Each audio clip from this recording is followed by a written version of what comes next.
Namaste. Welcome to Bridge to Bharat. Before we dive into government formulas and percentages, let me tell you a story. Imagine an extended family, grandparents, three brothers with their wives and children, maybe an uncle, all living under one roof. A joint family. Each family has a different income level. The eldest brother is a doctor in the city. He earns 3 lakh rupees a month. The second brother runs a small shop, earns 1 lakh a month.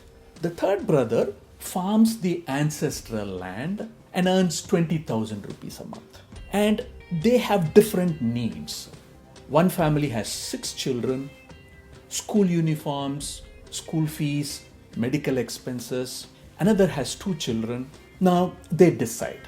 Every month, each family contributes a percentage of their income to a common pool.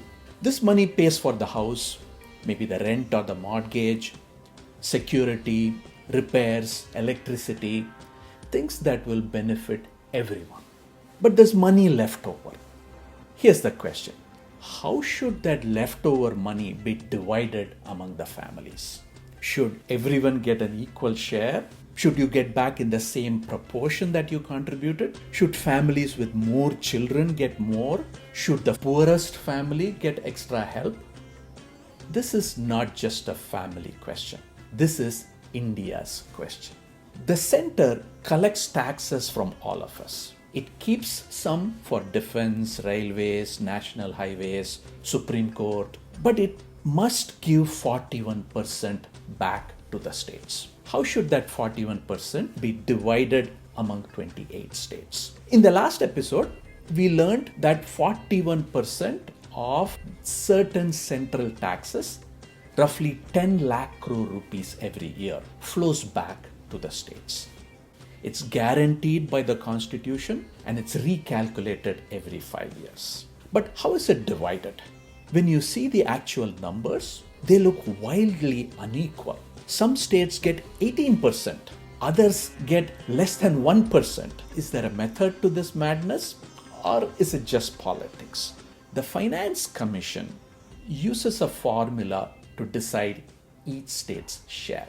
Think of them as family elders dividing the leftover money.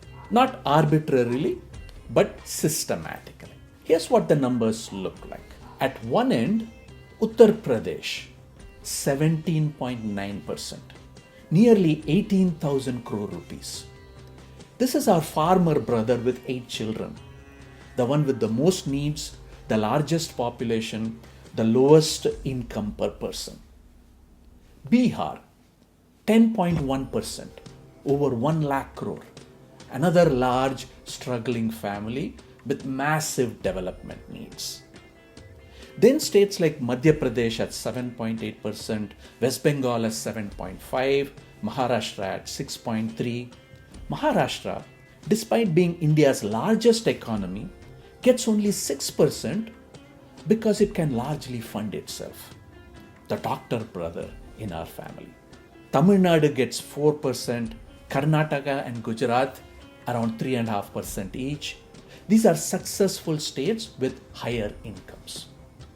At the other end, Goa gets 0.26%. Sikkim gets 0.3%. Tiny amounts in absolute terms. The small families in our house, maybe just a couple with 1 child or the solitary uncle. Here is where it gets interesting. Those percentages tell only half the story. Yes, Sikkim gets the smallest amount, just 297 crore rupees. But it has only 7 lakh people. So divide that out and each person in Sikkim gets over 42,000 rupees from this pool. On the other hand, Uttar Pradesh gets the largest amount, nearly 18,000 crore. But it has 24 crore people. Each person gets only about 7,400 rupees. The rankings completely flip. Sikkim gets the smallest slice but the most per person. UP gets the largest slice but ranks much lower per capita. So it's not just about slice size. It's about how many people you are feeding. A small slice for 2 people is generous. A large slice for 240 million people is stretched very thin. So those are the shares. UP gets 18%, Bihar gets 10%, Maharashtra gets 6%, small states get less than 1%, but their money per person can be substantial. Now, you're probably asking, how did they decide this? Why these specific numbers? Why 18% for UP and not 15%? Is it politics? Does the ruling party favor its allies? No. It's a formula. A transparent mathematical formula applied to every state. And when we understand this formula, we see the factors that go into it. We'll understand why the farmer brother with 8 children gets more, even though the doctor brother contributes more. That's the next episode, the formula. See you there.